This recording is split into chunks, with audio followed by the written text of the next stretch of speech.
गंदगी तो तुम्ही ने फैलाई है, तो साफ भी तुम्ही को करना होगा। तो उसके बाद फिर उससे पूरा फर्श जो है उसकी माँ ने साफ करवाया।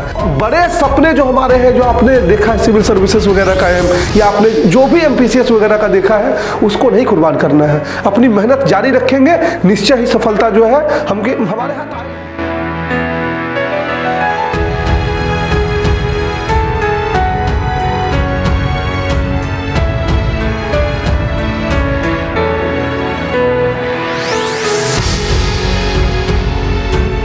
नमस्कार, स्वागत है आपका BHU वर्ल्ड मालवी एकेडमी के इस ऑनलाइन लर्निंग प्लेटफॉर्म पे। और आज मैं आपके बीच आया हूँ BHU BA सोशल साइंसेस 2021 के एक्सपेक्टेड कट ऑफ के साथ। कल हम लोगों ने बात की थी आर्ट्स के एक्सपेक्टेड कट ऑफ के ऊपर, और आप लोगों ने जो है निश्चय उसे देखा होगा, और यदि नहीं देखा है तो डिस्क्रिप्शन में उसकी लिंक है। आर्ट्स के जो बच्चे हैं जिन्होंने आर्ट्स में भी फॉर्म अप्लाई किया है उसको देख लें। तो हम लोग आज सोशल साइंसेस के एक्सपेक्टेड कट ऑफ की बात करेंगे, लेकिन उससे पहले मैं एक कहानी आपको सुनाना चाहता हूँ। कल कई बच्चे जो है जिनका मार्क्स बहुत अच्छा नहीं रहा, वो ये मुझे बार बार मैसेज कर रहे थे कि सर मेरा हमसे तो BHU नहीं निकला, आगे हम जो है सिविल सर्विसेज वगैरह के बारे में सोच रहे थे, वो कैसे करेंगे। देखिए, एक छोटी सी असफलता मिल जाने से या छोटा सा ठोकर लग जाने से जो है बड़े सपने को कुर्बान नहीं किया जाता है। मैं आपको एक कहानी सुनाता हूँ, उसके बाद हम लोग कट ऑफ की बात करेंगे। एक बच्चा था, एक बार माँ ने उसको जो है कहा जाओ मोनू फ्रिज से जो है 2 बोतल दूध ले आओ। बच्चा गया फ्रिज से दूध निकालने के लिए, बोतल में दूध था, शीशे का बोतल था, और उससे निकला नहीं। फ्रिज से निकालने के चक्कर में बोतल टूट गया और दूध जो है सारा फर्श पे बिखर गया। तो उसकी माँ आई तो वो क्रोधित नहीं हुई कि अरे तुमसे कैसे टूट गया। उसको लग गया कि अब गलती तो हो चुकी है, अब इसके आगे हमको सिखाने की ज़रूरत है। तो पहले जो है उसकी माँ ने कहा ऐसा है तुम इसमें खेलो, पहले इस दूध में जो पहले खेल लो। तो पहले माँ ने उसको कहा कि खेलने के लिए, तो खेला। खेलने के बाद जब और गंदा हो गया तो उसकी माँ ने कहा कि देखो अब गंदगी तो तुम्ही ने फैलाई है, तो साफ भी तुम्ही को करना होगा। तो उसके बाद फिर उससे पूरा फर्श जो है उसकी माँ ने साफ करवाया। यानी कि एंट्रेंस एग्जाम एक बार हम कम मार्क्स लाए हैं तो ज़्यादा तो भी को लाना है, लेकिन ऐसा नहीं कि सिर्फ इसी में लाना है।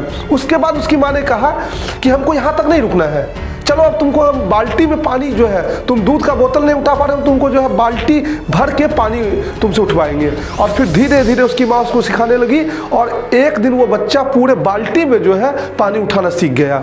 इससे क्या हमको सीख मिलती है, बोतल तो बहुत छोटा था, दूध भी उसमें बहुत कम था, पानी बाल्टी में बहुत ज़्यादा था, तो उठाया कि नहीं वो।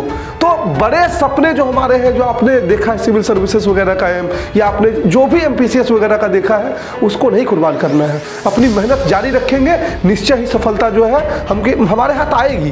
कितना देर उनसे दूर भाग पाएगी, दूर नहीं भाग सकती है। ठीक है, तो मेहनत जारी रखिएगा। और इस कट ऑफ में जितने बच्चे आ रहे हैं, गूगल फॉर्म का जो है एक डिस्क्रिप्शन में लिंक है, जो नहीं भी आ रहे हैं वो भी भर दीजिएगा। BHU वर्ल्ड के बारे में आपकी फीडबैक क्या है, साल भर हमारे साथ आपको जुड़ के कैसा लगा, और आगे भी हम पूरा प्रयास करेंगे किसी न किसी तरीके से। जैसे NCERT वगैरह के कोर्सेज पे मैं ऑलरेडी काम कर रहा हूँ कि 6 to 12 NCERT आपको पढ़ने, तो बहुत लोग बोलते हैं कि भाई पढ़ लो, लेकिन पढ़ना कैसे है। या हम लोगों का ये एक प्रयास है कि जिस तरह से हमने करंट अफेयर्स को सालों भर पढ़ा एक टाइम शेड्यूल बना के, तो क्यों ना 6 to 12 के NCERT एक टाइम शेड्यूल बना के पढ़ा जाए, ताकि जो है हम लोग एक्चुअली एक कंपटीशन का माहौल जो है वो क्रिएट कर सके। और उसको क्रिएट करने के बाद जो है निश्चय ही पढ़ने की ललक जो हमने अभी तक बनाई है वो बनी रहेगी। तो आइए अब हम कट ऑफ की बात करते हैं सोशल साइंसेस के। तो सबसे पहले सोशल साइंसेस के एक्सपेक्टेड कट ऑफ से पहले आपको कुछ सीट्स जाननी पड़ेगी। कल मैंने पूरा एनालिसिस करके बताया था कि कैसे हमने कट ऑफ निकाला है, तो वो सारी प्रक्रिया आप कल के वीडियो में देखिएगा। आज वीडियो को बहुत लंबा नहीं करेंगे, सीधा शॉर्ट में आपको एक्सपेक्टेड कट ऑफ बताएंगे। 573 सीट है, ये 132 जो ये कोड है, ठीक है, कोर्स का। उसके बाद ये मेल फीमेल दोनों के लिए FMC है, फैकल्टी इन मेन कैंपस। महिला महाविद्यालय जो कि मेन कैंपस का पार्ट है, यहाँ आपके 193 सीट्स हैं। उसके बाद 383 सीट जो है वो AMPGC में, VKM में 274 और VCW में 210, इतनी सीटें सिर्फ फीमेल के लिए है। और DAV PGC में जो है 326 सीट है, ये मेल फीमेल दोनों के लिए है। अच्छा, एक चीज ध्यान रखिएगा, ये तो नॉर्मल सीट्स हुई। 15% सब में जो है एडिशनल 15% प्लस कर देंगे तो पेड सीट होती है, ठीक है। इस सीट के अलावे वो सीटें होती हैं, लेकिन यहाँ रिजर्वेशन पॉलिसी लागू होती है 40% जनरल के लिए, 10% ईडब्ल्यूएस के लिए, 27% ओबीसी के लिए। इसी तरीके से जो रिजर्वेशन गाइडलाइंस है भारत सरकार की वो लागू होती है। तो 573 रैंक, मतलब ये मत समझ लीजिए कि 573 रैंक जो है 573 पे है तो वो हमारा है। अब रैंक क्यों घटता बढ़ता है? क्योंकि 2 कोर्सेस में बच्चे एडमिशन लेंगे, आर्ट्स में लेंगे, सोशल में लेंगे, किसी एक ही जगह लेंगे। कुछ बच्चे जो है सेकेंड ईयर में है, बस एग्जाम जज करने के लिए दे दिए। कुछ बच्चे जो है दूसरे विश्वविद्यालय में एडमिशन ले लिए। कुछ बच्चे जो है अलग कोर्स का भी फॉर्म भरे थे, बीएससी का भी भरे थे, इधर भी अच्छा कर गए। तो इस तरह से सीटें जो क्या होती है वो खाली होती है, वैकेंट होती है, इसलिए रैंक जो क्या होती है आगे तक हमारी जाती है। तो हम बात करते हैं, ये एक रिजल्ट है, इसमें जो है रैंक टाइप हम समझाते हैं। ये आपका होता है ओवरऑल रैंक, ठीक है। ये होता है आपकी उस कैटेगरी का रैंक, जैसे ये जो है एससी कैंडिडेट का रैंक है, उसमें भी फीमेल का, ठीक। तो ओवरऑल रैंक है इस बच्चे का 5172। इनका जो ओवरऑल फीमेल रैंक है वो है 1726। एससी रैंक जो है वो है 259 और एससी फीमेल रैंक जो है वो है 63। तो इसी तरीके से आप अपनी कैटेगरी के रैंक को समझ सकते हैं। अब हम बात करें फैकल्टी इन मेन कैंपस के एक्सपेक्टेड कट ऑफ की, तो जनरल में यदि 800 रैंक तक आप हैं तो आप खुद को सेफ समझ सकते हैं। ईडब्ल्यूएस की बात करें तो कैटेगरी रैंक यदि आपकी 180 तक है तो आपके एडमिशन के चांसेस हैं। ओबीसी में बात करें तो 450 तक अगर आपकी कैटेगरी रैंक है तो आपके एडमिशन के चांसेस हैं। एससी में 200 तक आपकी कैटेगरी रैंक है तो आपके एडमिशन के चांसेस हैं।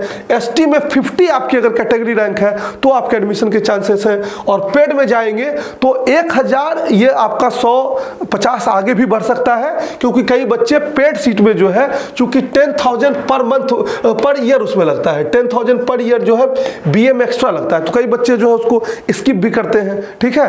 तो 100 या आगे पीछे हो सकता है। तो 1000 तक आपका जनरल रैंक है तो पेड में आप सोशल साइंसेस में यानी कि जनरल कैंडिडेट अगर 1000 रैंक तक है तो आपके चांसेस जो है वो है। महिला महाविद्यालय की ओर मूव करें जो सिर्फ फीमेल कैंडिडेट्स के लिए है, तो 1500 रैंक तक अगर आपका है तो आप जो है महिला महाविद्यालय में सेफ है, सिर्फ फीमेल कैंडिडेट। ईडब्ल्यूएस की बात करें तो 50 फीमेल ईडब्ल्यूएस नहीं बात कर रहे हैं, फीमेल ईडब्ल्यूएस की बात कर रहे हैं, तो 50 फीमेल ईडब्ल्यूएस है तो वहां भी आप सेफ हैं। ओबीसी की बात करें तो 215 ओबीसी फीमेल रैंक अगर आपका है तो आप सेफ हैं। 180 मार्क्स अगर एससी कैंडिडेट है, आपका 180 मार्क्स है तो यहाँ पे बहुत चांसेस है। और एसटी है तो 160 मार्क्स पे भी आपके चांसेस एडमिशन के हैं। डीएवी में चले तो 2200 अगर आपकी जनरल रैंक है तो 2200 जनरल रैंक तक जो है आपके अच्छे सब्जेक्ट्स जो है मिलने के चांसेस है। ईडब्ल्यूएस में अप टू 340 कैटेगरी रैंक, फिर ओबीसी में up to 600 category rank, SC में up to 400 category rank, SC category की 400 रैंक तक, और एसटी में 120 कैटेगरी रैंक। और इसी तरह पेड में अगर 2700 तक आप है जनरल रैंक आपकी तो 2700 तक जो है आपको अच्छे सब्जेक्ट्स जो है इजीली मिल सकते हैं। एफिलिएटेड फीमेल की बात करें तो ये एज यूजुअल रहेगा, उसमें बहुत अंतर नहीं पड़ता है। तो 140 प्लस मार्क्स अगर आपका है तो यहाँ आपके चांसेस एडमिशन के बहुत ज्यादा है। ओबीसी है 120 मार्क्स आपको है तो आपके चांसेस है। 130 मार्क्स ईडब्ल्यूएस जो है तो आपके चांसेस है। एससी जितने भी कैंडिडेट्स को काउंसलिंग जाएगी ऑलमोस्ट सभी का एडमिशन जो है वो मान के चलिए हो जाता है। और पेड में तो जितने बच्चे लेना चाहेंगे, क्योंकि फी उधर ज़्यादा ऑलरेडी रहती है और पेड में और फी बढ़ जाती है तो बहुत बच्चे स्किप करते हैं। तो पेड में जितना भी बच्चे लेना चाहते हैं ऑलमोस्ट सबका फीमेल कैंडिडेट्स में एडमिशन जो होता है, लेकिन लेट प्रक्रिया तक चलता है। ऐसा नहीं कि आज काउंसलिंग शुरू हुई तो आज ही हो जाएगी, एक महीने तक आपको वेट करना पड़ेगा, चेक करते रहना पड़ेगा तो आपको सीट्स जो है वो अलॉट होती है। तो ये आपका था पूरा बीए सोशल साइंसेस का जो है रैंक एनालिसिस। और आगे आपको किस टॉपिक पे वीडियो चाहिए कमेंट करके बताइएगा, हम जरूर उस टॉपिक पे आपको वीडियो बना के उपलब्ध करा देंगे। और एक एक चीज पूरे सीक्वेंस में जो है एक एक चीज को पूरे अच्छे तरीके से समझाते हुए काउंसलिंग की प्रोसेस कि कैसे आगे की काउंसलिंग प्रक्रिया होगी। अच्छा, जिन बच्चों का एडमिशन नहीं हो पा रहा है वो क्या करेंगे एक बार तो पहले हमको कमेंट में आप बताइएगा।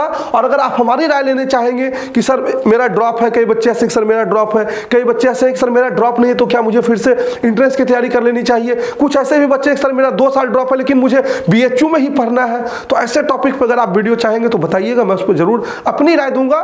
वो मेरी व्यक्तिगत राय होगी कि क्या करना चाहिए आपको इस परिस्थितियों में। तो आज के वीडियो में बस इतना ही, हमारी और आपकी मुलाकात फिर होगी काउंसलिंग के रिलेटेड वीडियोस से या आप जो भी डिमांड करेंगे उससे। तब तक मस्त रहे, स्वस्थ रहे, और बहुत परेशान जिनका रिजल्ट बहुत अच्छा नहीं हुआ है, नहीं होना है, आत्मचिंतन करना है। सिर्फ परेशान होने से नहीं होगा, बल्कि उस पर मेहनत करने से होगा।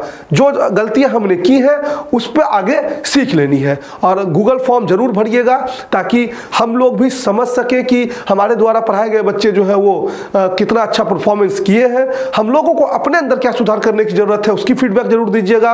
और जब आप BHU आ जाएंगे तो जो उसी डेटा के आधार पे जहां तक एडमिशन क्लोज होगा, हम बच्चों को बुला के आप लोगों से जरूर मिलेंगे और आपको सम्मानित करने का, चाहे वो एक ट्रॉफी से ही क्यों ना हो, प्रयास करेंगे। बहुत बहुत धन्यवाद।